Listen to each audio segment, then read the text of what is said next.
Buenas noches. Hace 2 semanas valorábamos en Alto Voltaje si compensaba adquirir un vehículo eléctrico. Y hoy nos vamos a adentrar en las tripas de estos coches. Les propongo realizar un recorrido por toda España para conocer, digamos, el que va a ser uno de los elementos más importantes de estos vehículos, las baterías. Sin ellas no funcionan. Y no solo porque son claves en el propio funcionamiento del coche eléctrico, porque si no, no se recarga y no tiene esa gasolina necesaria para echar a andar. Es que económicamente las baterías son uno de los grandes proyectos empresariales que está pendiente de recibir el aval por parte del gobierno, uno de los grandes planes de recuperación, por el que hay... Imagínense una gran lucha entre comunidades autónomas. Hay millones de euros en juego, miles de empleos y media España pendiente de su aprobación. Fíjense, en España fabricamos muchos coches, muchísimos. Miren la cantidad de coches que fabricamos, somos verdaderos expertos. Pero no muchos son eléctricos, es lo que falla. Y lo que falla es que no tenemos las baterías para fabricar muchos coches eléctricos. Por eso hoy vamos a realizar un recorrido por varias regiones, donde se extiende el proyecto que se ha denominado BatChain.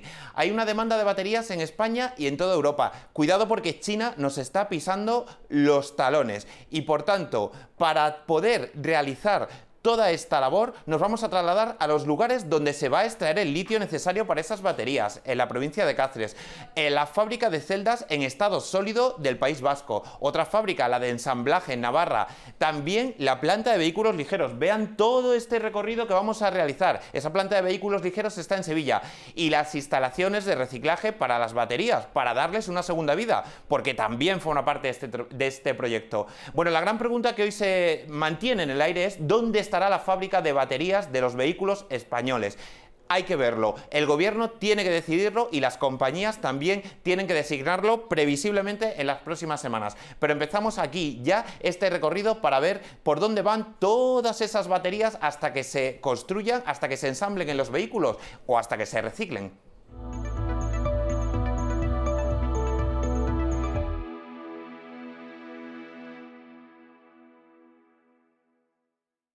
Empezamos este recorrido que les he dicho que íbamos a hacer esta noche por varios puntos de la geografía española con el proyecto inicial, con la matriz de este gran proyecto de baterías que está pendiente de su desarrollo, pendiente de los fondos europeos, y lo vamos a hacer con Mikel Lasa, director general de EIT Innoenergy Iberia.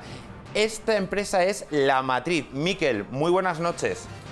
Hola, buenas noches, José María, ¿qué tal estás? ¿Qué tal, Mikel? Vamos a aclarar a los telespectadores cuál es el papel que tiene Innoenergy en todo el proyecto de BatChain. Para ello, me gustaría que nos contaras qué es este proyecto, en qué consiste, cómo surgió la idea y, digamos, cuál es la importancia que tiene en estos momentos de electrificación de la economía y del vehículo eléctrico, evidentemente, Mikel. Muy bien, pues mira, te cuento un poquito. Mira, BatChain al final es un proyecto en consorcio que fue establecido con ocasión de las manifestaciones de interés del Plan de Recuperación y Resiliencia que publicó en el pasado mes de diciembre el Ministerio de Industria y que básicamente aglutina 5 iniciativas industriales que corresponden a distintos segmentos de la cadena de valor, ¿no? Y estas iniciativas van desde la producción y refinado del litio a través del proyecto de Extremadura Mining en Cáceres, la fabricación de celdas de nueva generación, que son celdas de baterías de estado sólido de Basquevolt en Vitoria, la fabricación de battery packs para automoción por parte de Navat en Navarra, otro proyecto de fabricación de vehículos eléctricos de última milla por parte de la empresa sevillana Scubic y, por último, la fabricación de baterías de segunda vida reciclado de materiales de baterías por parte de B-Planet Factory, también en Navarra, ¿no? Esto, José María, son iniciativas ya existentes con anterioridad al plan, ¿no? Y cuentan con el apoyo de Innoenergy y al final lo que nosotros hacemos un poco es aglutinar todo esto y validar las iniciativas porque son iniciativas que han sido evaluadas pues, por por distintos comités de expertos y lo que estamos haciendo pues, es tratar de acelerarlas y que lleguen antes al mercado y lógicamente con éxito, ¿no? Y me preguntabas un poco por la relevancia, pues sin duda yo creo que es una iniciativa relevante. Al final piensa que esto viene a suponer más o menos un 3% de la producción de baterías a nivel europeo y entre un 10 y un 15% de lo que puede ser la producción de baterías a nivel nacional, pero es que además más allá de los volúmenes, yo creo que aborda temas muy relevantes, ¿no? Como son la extracción y el refinado de materias primas o el reciclado y segunda vida de baterías, que son elementos claves si queremos realmente construir una cadena de valor sostenible en Europa, ¿no? Que es lo que se pretende. Y, Miquel, esa cadena de valor, como decías tú bien, que vosotros, digamos, gestáis y distribuís por toda España, es una cadena de valor al final de empleos, de inversiones, de economía, al fin y al cabo. ¿Cuáles son un poco las cifras que tenéis en mente para todo este desarrollo de la batería que vamos a ir conociendo ahora poquito a poquito, esos pasos desde la mina hasta el reciclado? Pero ¿cuáles son en términos generales las inversiones y los empleos de los que estamos hablando? Pues efectivamente, José María, son cifras muy relevantes, ¿no? Estamos hablando de 1.200 millones de euros de inversión y alrededor de 1.700 puestos de trabajos directos y unos 10.000, 12.000 puestos de trabajo indirectos. Ajá. Miquel, y luego está la gran pregunta. Yo sé que esto es complicado, ¿no? Pero ¿cuándo estará listo toda esta cadena de valor de las baterías? ¿Dónde están? Desde luego sabemos ya cuáles son muchos proyectos. Queda por saber, fundamentalmente, que el Gobierno apruebe el PERTE, ¿no? el plan vinculado a estas baterías, y por supuesto queda por saber dónde estará o estarán las fábricas de baterías, que yo sé que en esto hay una cuestión trascendental para muchas comunidades autónomas. Hasta donde nos puedas decir qué calendario tenemos y qué previsiones tenemos en este sentido para la gran fábrica de baterías que se va a instalar en España con este gran proyecto. Bueno, yo te puedo hablar un poco de las iniciativas del proyecto Batchain. En este caso se contempla que toda esta cadena de valor esté ya en marcha y a pleno rendimiento para el año 2026. Y que entre el año 2026 y 2030 pues, esas iniciativas sigan creciendo de manera importante y de alguna forma acompañando al crecimiento que se espera en este sector del vehículo eléctrico y de las baterías.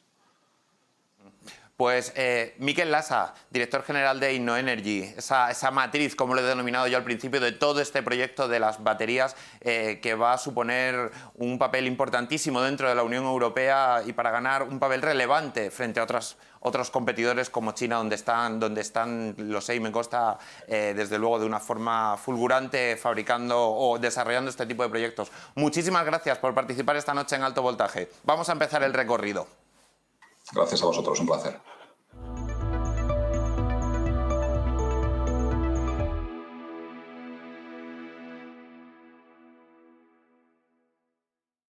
Bueno, pues en este recorrido que vamos a hacer por toda España para descubrir cómo se van a fabricar esas baterías para el vehículo eléctrico, vamos a empezar en un lugar muy concreto, en Cáceres, en la provincia de Cáceres. Allí está previsto realizar, digamos, la extracción de la materia prima que contamos en España para poder realizar estas baterías, el litio. Y dentro de este proyecto contamos con David Valls, director general Infinity Lithium España. David, buenas noches. Hola, buenas noches, ¿qué tal? David, como parte de este primer paso para fabricar las baterías, la explotación de litio de Cáceres, cuéntanos brevemente cuándo se descubrió el papel que tiene esta explotación o que va a tener esta explotación dentro del proyecto de las baterías, porque seguro que hay mucha gente que no tenía ni idea de que en Cáceres había litio en tal cantidad como para realizar este proyecto. Efectivamente, este es un yacimiento que se conoce desde los años 90 en cuanto a su contenido en litio, pero tenemos que recordar que es una antigua mina que funcionó durante todo el siglo XX y que tuvo una actividad muy importante.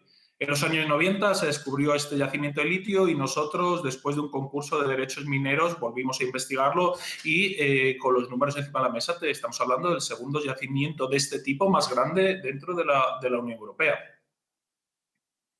Tiene un papel relevante. Como todo proyecto, por decirlo de alguna forma, minero, industrial, genera una serie de suspicacias en la población. Ahora después hablaremos de esto, pero sí que me gustaría que nos señalaras, David, en el sentido de, en términos económicos, ¿qué supondría o qué tenéis previsto vosotros que Extremadura Mining, que es como se llama en concreto la empresa que lo explotaría, qué previsiones económicas de empleo, de inversión manejáis para esta explotación de litio? Fundamentalmente este proyecto, como bien dices, es un proyecto que se basa en una parte minera, pero la mayor parte de la inversión y de la necesidad de puestos de trabajo y de generación de movimiento económico depende de la parte industrial, porque estamos hablando que se va a aprovechar el yacimiento que tenemos en Cáceres para montar una industria de transformación de obtención de hidróxido de litio, que el hidróxido de litio es el componente fundamental que va dentro de las baterías y esos cátodos que referías anteriormente. Es una inversión de un proyecto industrial que va a rondar los 300 millones de euros, que va a tener una vida de proyecto mínima de 30 años y que va a generar hasta 1.000 puestos de empleo entre directos e indirectos, de los cuales la mayor parte se generarán en la zona industrial, no la zona minera. Evidentemente, en esta parte de la balanza de los empleos, de la inversión, del movimiento económico, que además puede generar para una ciudad mediana como es Cáceres, necesitada, como otras muchas partes de España, de este tipo de proyectos, pues es importante. Pero claro, está también, y lo sabemos, la oposición vecinal. Hay oposición política, hay oposición de las asociaciones ecologistas también, que se niegan en rotundo, lo sabes perfectamente, a este tipo a esta explotación en concreto. Incluso en la Junta de Extremadura, que por ahora no ha concedido los permisos, digamos, suficientes. ¿Cómo se encuentra el estado de la cuestión ahora mismo? ¿Será viable? ¿Al final prevéis que sea viable la explotación o qué alternativas hay? Cumpliendo la regulación y la legislación vigente tanto a nivel europeo como a nivel nacional, este proyecto es viable porque para demostrar su viabilidad no hay que basarse en posiciones políticas en uno u otro sentido, lo que hay que basarse es en los informes técnicos que avalan los proyectos. Si se cumple toda la regulación en materia medioambiental, si se cumple toda la regulación en materia social, en materia de empleo, en materia de salubridad y con los permisos encima de la mesa, este proyecto, por supuesto, es viable. Apuntabas a una minoría de la población que está en contra, pero es muy importante también en estos proyectos hablar de la licencia social y nosotros en los últimos estudios que hemos realizado, los estudios de opinión que necesitamos tanto nosotros como promotores como la sociedad para entender cuál es la sensación que hay hacia este proyecto, hemos demostrado que la mayoría de la población de Cáceres está a favor de este proyecto, tanto de una forma directa o apoyaría este proyecto si además generara más industria. Por lo tanto, las posiciones que se han tomado, que son posiciones políticas, que no van en línea de las necesidades o de lo que le requiere la población, pues deben basarse en estos informes técnicos. Y, por supuesto, en este sentido seguimos trabajando. Ahora, como bien apuntabas, la Junta de Extremadura, uno de los permisos que necesitábamos para desarrollar el proyecto, bueno, pues lo ha llevado a los tribunales, pero tenemos plena confianza en que en el desarrollo de este litigio la regulación está a nuestro favor, hemos cumplido toda la normativa y obtendremos estos permisos finalmente. Vamos a ver cómo se desarrolla el proyecto, si sale adelante, si sigue adelante, como comentabas. Es verdad que cualquier proyecto industrial tiene sus complicaciones legales, pero bueno, hemos querido dejar claro que es la primera piedra de toda esa estrategia para fabricar baterías en España. David Valls, muchísimas gracias por participar esta noche en Alto Voltaje. Muchísimas gracias a todos. Un saludo.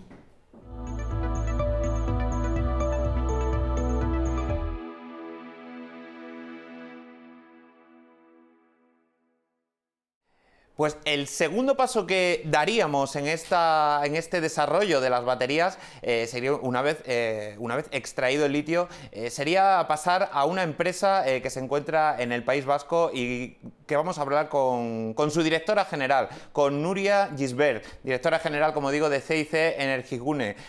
Nuria, buenas noches. Hola, buenas noches, ¿qué tal? Muy bien, encantados de contar con vosotros esta noche. Cuéntanos, ese paso, una vez obtenido el litio para la fabricación final de las baterías, pasa por Energigune. ¿Qué es lo que hacéis vosotros dentro de toda esta cadena de valor? ¿Qué aportáis? Nosotros lo que hacemos es investigar sobre la celda. La celda es el componente que es el corazón de lo que sería la batería final o lo que se suele llamar battery pack, ¿no? La celda, para que los espectadores nos entiendan, es como la pila del mando a distancia. Pues nosotros lo que hacemos es trabajar en las tecnologías de las celdas que vendrán a futuro y vamos trabajando en esas tecnologías de nueva generación, ¿no? Al final, un battery pack está formado por muchos módulos de celdas ensambladas con una electrónica de potencia. Pues nosotros trabajamos en ese corazón, en la celda. Ajá. Nuria, y es verdad que en el caso español este tipo de industrias y este tipo de fábricas y de tecnología es minoritario, ¿no?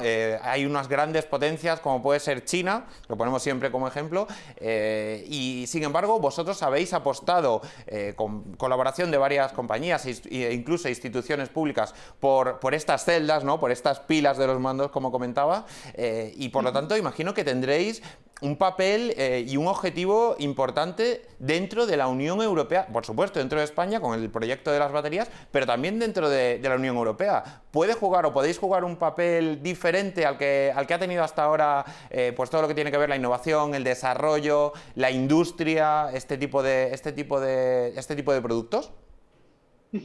Bueno, aquí comentar que efectivamente la Estrategia Europea de Baterías data del año 2017, cuando el comisario Šefčovič precisamente pues, lanza el mensaje de que hay que ponerse a la par de los países asiáticos en tecnología de baterías, precisamente pues, para proteger de alguna forma la industria de automoción, ¿no? Y el mensaje que lanza es que del año 2018 al año 2028 hay que pasar de una cuota de mercado del 3%, siendo el 97% proveniente de los países asiáticos, a en 2028 tener aproximadamente una cuota de mercado del 25% del mercado total de las baterías, ¿no? Por supuesto, aquí nosotros tenemos que decir que incluso nosotros fuimos creados en el año 2010, un poco auspiciados totalmente auspiciados por el gobierno vasco, ¿no? El gobierno vasco de alguna forma fue un visionario, viendo que dentro de la cadena de valor del almacenamiento, el elemento más crítico y en el que había que investigar, porque era donde había más gap, volvía a ser la celda. Y bueno, pues Europa lo mismo, en 2017 lanza esa estrategia donde lo que se quiere es trabajar, como tú bien has mencionado, en la extracción de materiales, en la celda, en la electrónica de potencia y en la integración en un battery pack, y cuando ese battery pack llega al final de su vida útil, pues de alguna forma desensamblarlo y en algunos casos reensamblar las celdas en un battery pack de segunda vida, por ejemplo, para aplicaciones estacionarias, pues por ejemplo la integración de renovables o gestión de red, o casos de autoconsumo, como se están viendo. Y ya cuando esa celda llega al final de su vida, poder extraer las materias primas, porque también son críticas, y reintroducirlas en el proceso de fabricación de las celdas, ¿no? Y por supuesto, pues sí, nosotros estamos en una posición de la cadena de valor que es crítica para Europa. Europa está apostando porque las nuevas generaciones de celdas de baterías se hagan con tecnología 100% europea, como forma de alguna forma acompañar, de fortalecer a su industria de automoción en esa transición al vehículo eléctrico, que si no de otra forma pues podría sufrir deslocalizaciones, ¿no? Todos hemos visto en la prensa, en la tele, ¿no? Los anuncios, cómo han cambiado los anuncios de los vehículos el año pasado, ¿no? Completamente, ¿verdad, Nuria? Es verdad, es que no tiene nada que ver el anuncio de un vehículo este año con el de hace 2 años, pero nada que ver, todo es tecnología, todo es electricidad y vosotros tenéis ese papel, ¿verdad? Dentro del coche no se ve, no se va a ver, las celdas no se ven, pero están ahí y el trabajo que hay detrás, el que hacéis vosotros en vuestro caso, pues es que es fundamental para que se desarrollen las baterías. Eso es así. Realmente, bueno, nosotros cuando el centro se creó, además, se creó ya con una idea en mente, que era apostar por una generación de baterías que en esos momentos no se oía, que era la generación 4, que es las baterías de estado sólido.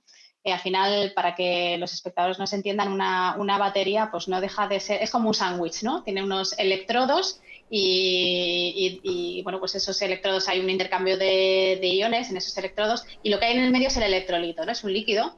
La generación 4 de baterías lo que hace es sustituir ese electrolito, que es líquido, por un electrolito sólido. Y en el centro pues contamos con el privilegio de tener entre los investigadores al profesor Michel Armand, que es el padre precisamente de este tipo de baterías, de las baterías de estado sólido, que confieren al vehículo eléctrico con aspectos de muchísima más seguridad, mayores densidades energéticas, lo que se traducen en más kilómetros. Y Michel lleva trabajando en el centro desde sus inicios, ¿no? Y hay que decir, bueno, él está muy vinculado incluso a los premios Nobel del año 2019, porque varios de los motivos por los que ese premio se concede es precisamente por colaboraciones de los premios Nobel que sí que fueron nominados con Michel mientras él estaba en Stanford. O sea que ahora estamos viendo cómo industrializamos esas tecnologías que la industria de la automoción está apostando por ellas, claramente. Pues Núria Gisbert, directora general del CIC Energigune, muchísimas gracias por este nuevo paso que hemos dado, este recorrido que estamos haciendo por toda España para ver dónde van las baterías y dónde acaban también con lo del reciclaje, que lo veremos en el último tramo. Gracias por vuestra participación esta noche en Alto Voltaje. A vosotros, muchísimas gracias. Buenas noches.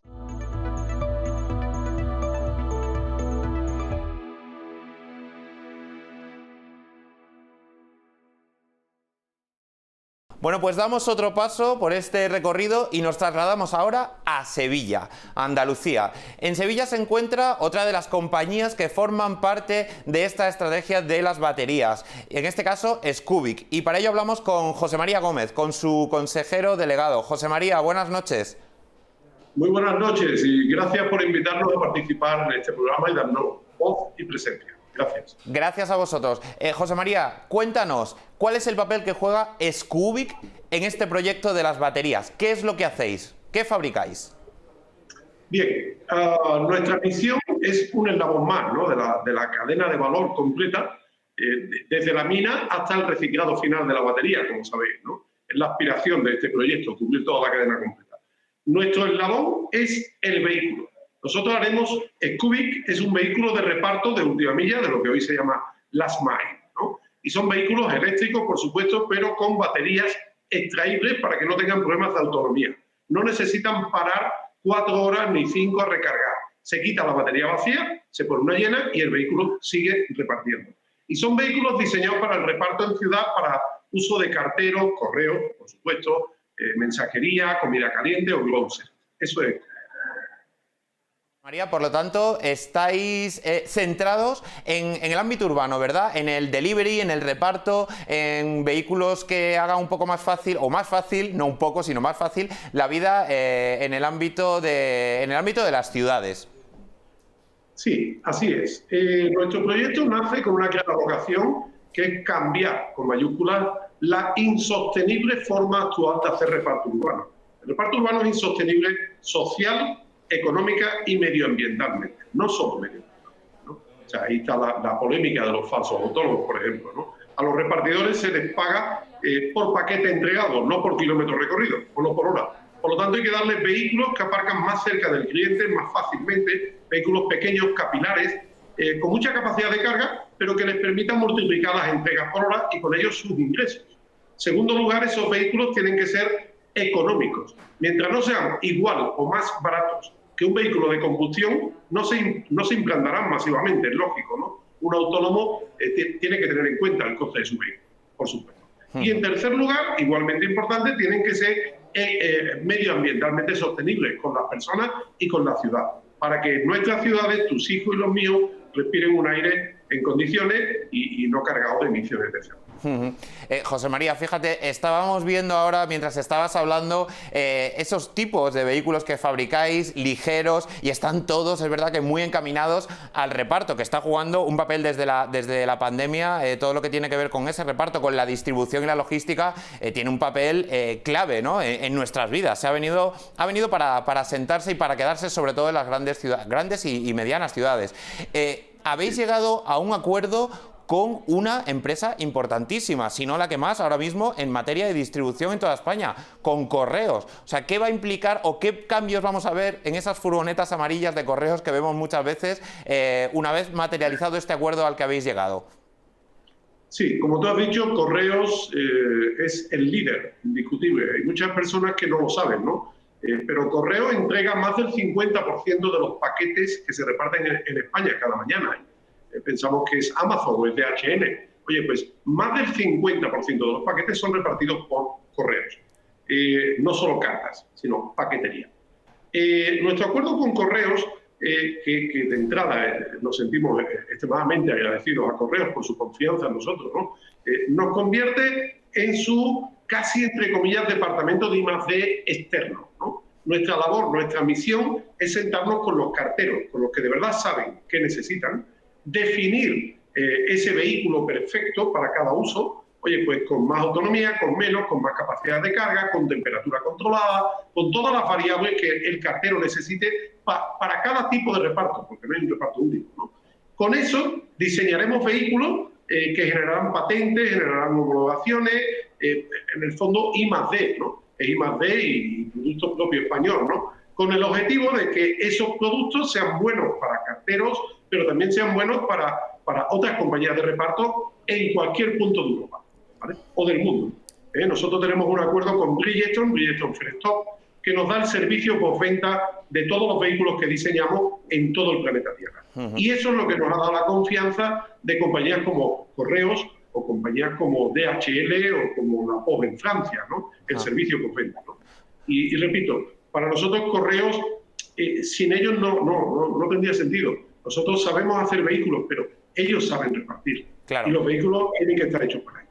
Efectivamente. Bueno, pues veremos con el paso del tiempo, yo creo que poquito a poco esos vehículos que estábamos viendo en imágenes, o parecidos o similares, con esos logos característicos de Correos, para todo lo que tiene que ver con la distribución, con Correos y con otras empresas con las que trabajáis.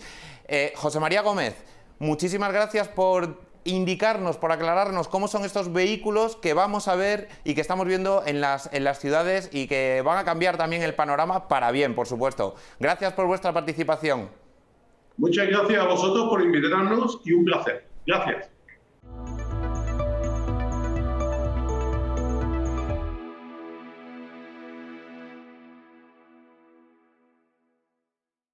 Bueno, y después de todo este recorrido que hemos realizado por varias comunidades autónomas en torno a las baterías, a ese gran proyecto de baterías, tenemos que finalizarlo donde también la sostenibilidad dice que debe finalizar todo, ¿no? En torno al reciclaje de todos estos productos y de toda esta iniciativa. Para ello, dentro del proyecto Backchain, contamos con Jon Assin, gerente y cofundador de Biplanet, digamos, la empresa protagonista en este último paso, el paso del reciclaje.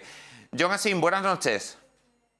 Hola, buenas noches, José María. ¿Qué tal, Jon? Estaba diciendo que el vuestro, es el papel del reciclaje en términos generales, después de toda esa fabricación de baterías. Pues, por tanto, dentro del reciclaje, ¿cuál es el papel que tiene Biplanet dentro de este proyecto del Backchain en torno a las baterías? Efectivamente, nosotros dentro del Backchain nos encargamos del fin de vida de las baterías. Esto es lo que se suele denominar el reciclaje, pero previamente incluye la fase de reutilización. Esto es, la misma batería que ya ha acabado su primera vida útil en un vehículo, le damos una segunda vida, por ejemplo, como almacenamiento de energía fotovoltaica, en almacenamiento estacionario. Y una vez se acabase esta segunda vida, entonces llevaríamos la batería a reciclar. Digamos, ¿qué procesos seguís en Biplanet? Procesos que la gente pueda saber exactamente cómo es el trabajo. Es verdad que sin llegar a esa especificidad técnica no hace falta, pero sí qué tipo de desarrollo seguís para realizar esta reutilización y este reciclaje del que estamos hablando, de las baterías. Eso es. Nosotros recibimos baterías que están en diferentes estados de salud, como le llamamos. Quiere decir el grado de deterioro de la misma. Entonces, lo primero que hacemos es recibirlas y diagnosticarlas. Entonces, según las calidades de las baterías, hacemos baterías de segunda vida diferentes para diferentes aplicaciones y con el mayor grado de homogeneidad posible de estas baterías. Entonces, a estas baterías que vienen de vehículos les añadimos nuestra propia electrónica de control, lo que normalmente llamamos BMS, y las incluimos en un suministro que se compone también del inversor fotovoltaico y el sistema de gestión de energía, de tal manera que entregamos un llave en mano a partir de baterías reutilizadas. Finalmente, cuando estas baterías acaben su segunda vida útil, nos encargaremos también de llevarlas a reciclar. Comentaba John al principio, en esta conexión, la importancia y la relevancia que tiene el reciclaje, ¿no?, dentro de todo lo que es pues, la transición energética, la sostenibilidad, y que, por supuesto, un proyecto como este de baterías para vehículos eléctricos, de lo que estamos hablando esta noche, también se deben reciclar, ¿no? Coméntanos un poco la importancia que efectivamente tiene dentro de cualquier desarrollo. Yo creo que en cualquier aspecto de otras empresas o de otros sectores va a tener pues todo lo que tiene que ver con la reutilización, ¿no? La importancia que le estamos dando, como incluso dentro de lo que se denomina como economía circular. Efectivamente. Bueno, hay que remitirse un poco a las cifras, ¿no? En 2020 se vendieron ya más de 2,5 millones de vehículos eléctricos y híbridos enchufables a nivel mundial. En 2021 se espera que esto aumente al menos un 70%, hasta ir llegando a un parque de vehículos de más de 110 millones de vehículos eléctricos e enchufables en 2030. Todos estos vehículos, que son millones, van a generar a su vez millones de baterías a las que hay que darles una salida responsable. Estas baterías contienen, a su vez, metales preciosos, como el litio, el cobalto, el níquel, bueno, incluso el cobre y aluminio, que no son tan preciados, pero que ahora mismo ya escasean.